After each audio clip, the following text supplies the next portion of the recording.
তবে এই নির্বাচনে কি হবে তা নিয়ে আমি এক সপ্তাহ আগে বলছিলাম যে এই নির্বাচনে খেলা হবে, অপ্রত্যাশিত ফলাফল হবে। প্রথম ফল হইতেছে বিএনপি আগামী সরকার গঠন করতে পারছে কিনা, এটা বিরাট সন্দেহের মধ্যে পড়ে গেল। ধরেন এনসিপি আর জামাত ঐক্য হইল, ওইদিকে বিএনপি নিজের ভোটের সাথে আওয়ামী লীগের ভোট আর জাপার ভোট মিলে একটা হাড্ডাহাড্ডি লড়াই হইল। তাও কি বিএনপি বা এনসিপি জামাত ক্ষমতা আসতে পারতেছে? না, পারতেছে না। আর আল্লাহর কি কাম, এটা নতুন জরিপ আসিছে। আসেন আমরা আগে সেই জরিপের ফলাফলটা দেখে আসি। 12% মানুষ বিএনপিকে ভোট দিবি বলিছে, 10.4% মানুষ জামাতে ইসলামীকে ভোট দিবে বলিছে, মানে 10.5% মানুষ। 7.3% মানুষ আওয়ামী লীগকে ভোট দিবে বলিছে, এবং 2.8% মানুষ, মানে প্রায় 3%-এর মতো মানুষ এনসিপিকে ভোট দিবে। তবে কাকে ভোট দিবে এ বিষয়ে এখনো সিদ্ধান্ত নেয়নি 48%-এর বেশি মানুষ। অন্যদিকে জরিপে কাকে ভোট দিতে চায় তা বলতে রাজি হয়নি 14.4% মানুষ। এটা BRAC institute of governance and development BIGDর একটা জরিপ। 8 মাস আগে গত অক্টোবর মাসে একই প্রশ্ন করা হয়েছিল এবং এরাই এই স্টাডিটা করছিল। সেখানে 16.30% মানুষ বিএনপিকে ভোট দিতে চাইছিল। এইটা স্যার গতবার আর এইবারটা একটু পাশাপাশি দেখেন তাহলে বুঝবে যে কেমন কমিছে। 11.30% মানুষ জামাতকে ভোট দিতে চাইছিল এবং 2% মানুষ এনসিপিকে ভোট দিতে চাইছিল। তার মানে জরিপ অনুযায়ী 8 মাস পরে বিএনপি এবং জামাতের ভোট কমিছে, এনসিপির সামান্য কিছু বাড়িছে। তবে 62% মানুষ এই রাজনৈতিক দলগুলোকে ভোট দেবে না, তাই না? কারণ তারা হয় বলতে রাজি হয়নি অথবা তারা এখনো সিদ্ধান্ত নেয়নি। এরা এই 1 বছরে তাদের উপর থেকে আগের সমর্থন সরাই ফেলছে, আরো ফেলবে। বিএনপির জনসমর্থন, দলের জনসমর্থন 26.32% কমিছে। হে প্রভু হরি রাম কৃষ্ণ জগন্নাথ প্রেমানন্দী, ইয়া ক্যা হুয়া? এডিটর সাহেব হে অরিজিনালটা শুনে দেন একটু। हे प्रभु हे हरि राम कृष्ण जगन्नाथ प्रेमानंदी, ये क्या हुआ? गलाव में पानी आ गया, गामछा भी खुल गया मेरा, लगती ये देखिए। হ্যাঁ, সাপ্রি ইনস্টিটিউট অফ ক্রিটিক্যাল থিঙ্কিং এর হোয়াটসঅ্যাপ শাখার গলা পর্যন্ত পানি আগা। বিএনপিকে জিততে পারবে, তারা মনে করতেছে পারবে, কারণ আওয়ামী লীগের এই 7.3% ভোট তারা নিবে। কিভাবে তারা এটা নিবে, কৌশল কি? আসেন সেটা একটু বুঝে দেখি। তারা তাদের নেতাদের একটা অংশকে মুজিব, ধানমন্ডি, 32 নম্বর আওয়ামী লীগ নিষিদ্ধ করার প্রশ্নে আওয়ামী লীগের যে বয়ান সেটা ফেরি করার কাজে নামাই দিছে। আমরা জানি এই যে শেখ রুমিনুর রহমান, ফজা পাগলা, হাবিবুর রহমান হাবিব, এরা তো কেন্দ্রীয় পর্যায়ে, এমনকি জেলা পর্যায়ে, উপজেলা পর্যায়ে পর্যন্ত আওয়ামী লীগের ভোটার, বিশেষ করে হিন্দু সম্প্রদায়ের কাছে তারা একই বয়ান ফেরি করিচ্ছে। তো তাতে হয়তো এই 7%-এর 4-5% ভোট পাইতেও পারে, কিন্তু এটা পাইতে গিয়া আরো 8-10% নিজস্ব ভোট সে হারাবে। তাহলে আসলে রাষ্ট্র ক্ষমতায় কে যাবে?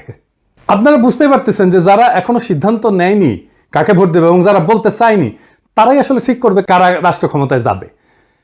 তো যাই হোক, এইটা আলোচনাটা বিস্তারিত আসার আগে বিএনপি দলটা কিভাবে ফাংশন করে সেটা একটু বুঝাই।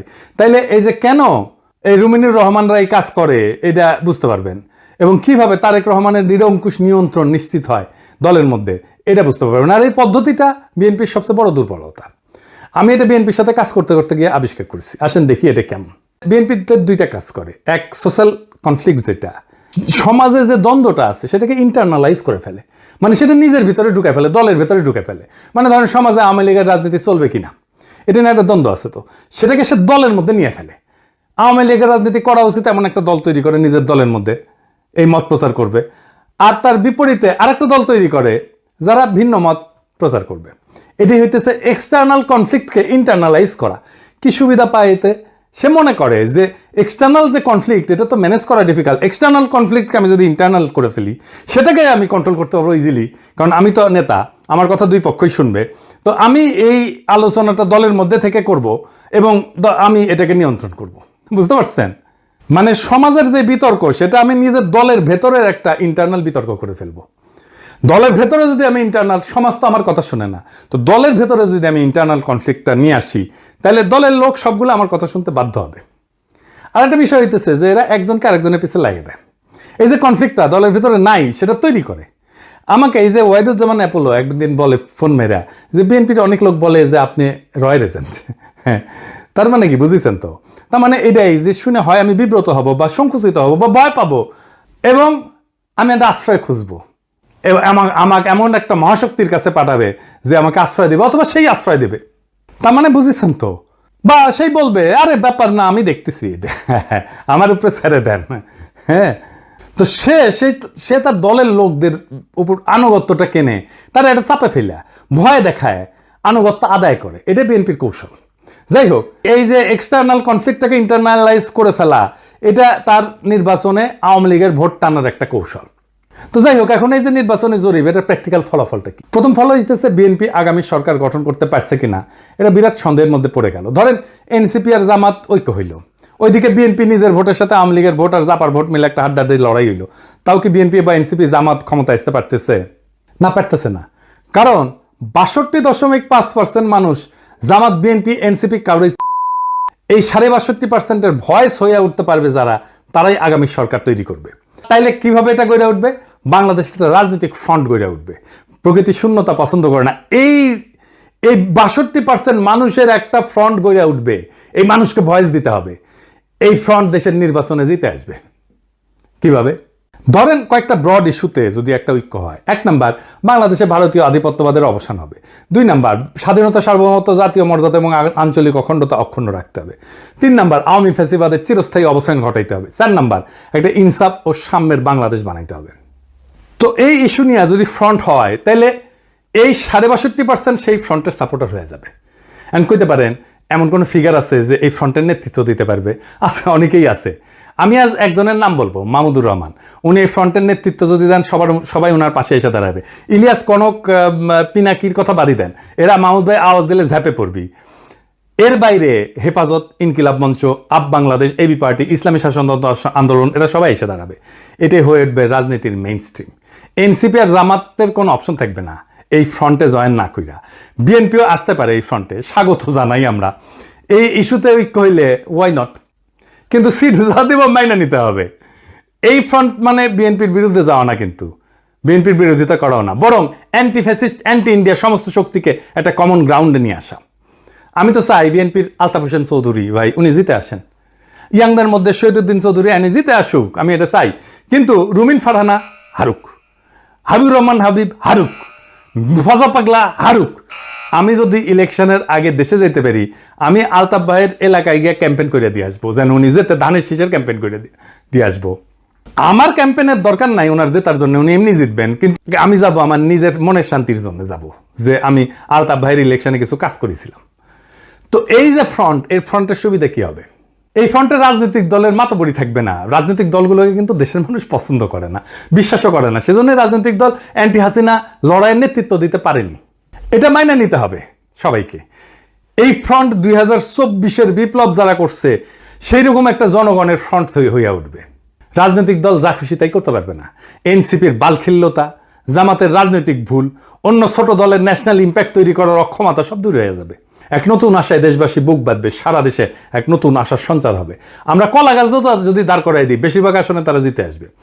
আমরা বিএনপির ট্রু ন্যাশনালিস্ট নেতাদের আসনে কোনো প্রার্থী দেব না। আমাদের মার্কা হবে বাম্বুর দাবরা নিতে দেশকে আবার সঠিক রাস্তায় নিয়ে আসবো। এই 62% থেকে বাংলাদেশের আগামীর রাজনীতি উত্থিত হবে। প্রশ্ন হচ্ছে, মাহমুদ ভাই কি রাজনীতিতে এভাবে আসতে রাজি হবেন? না, হবেন না। ওনারা যারা চেনেন তারা জানেন উনি হবেন না। এই ভিডিও দেখার পরে উনি আমার ফোন দিয়ে ঝাড়ি দিবেন, বলবেন এসব কি পাগলামি শুরু করিস, আমি আমার দেশ নিয়ে আসছি, আমার বয়স হয়েছে।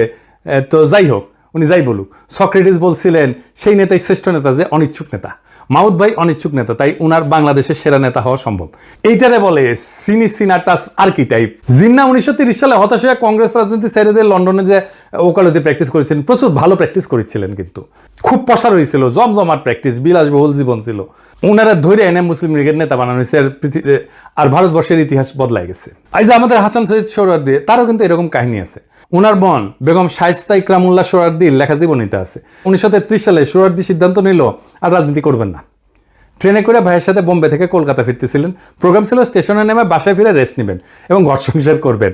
তো ওনার বড় ভাই ওনাকে ট্রেনে প্রতিজ্ঞা করেছে আর কখনো রাজনীতি করবা না। উনিও বলছেন আর করবো না ভাই।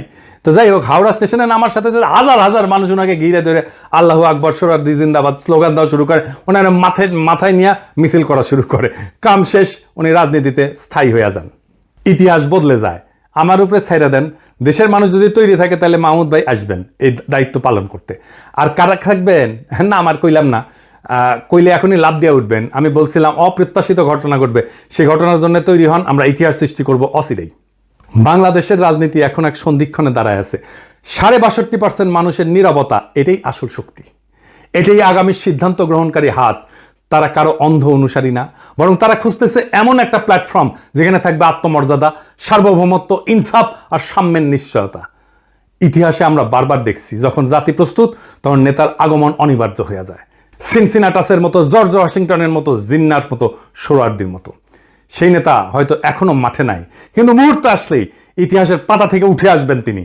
আমাদের করণীয় একটাই, নিজেদের প্রস্তুত করা, মানুষের মনে আশার শিখা জ্বালায় রাখা এবং সেই ৬২% মানুষকে এক কণ্ঠে, এক পতাকার নিচে, এক স্বপ্নে ঐক্যবদ্ধ করা। এটাই হবে বাংলাদেশের নতুন ভোর, নতুন সূর্যোদয়। এটাই হবে সেই মুহূর্ত যখন আমরা ইতিহাসের বইয়ে নিজেদের নাম লিখব, শুধু দর্শক হিসেবে না, বরং সক্রিয় অংশগ্রহণকারী হিসেবে, রাজনৈতিক এজেন্সি হিসাবে, রাজনৈতিক শক্তি হিসাবে তৈরি হন।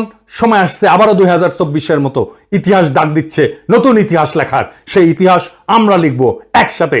ইনকিলাব জিন্দাবাদ।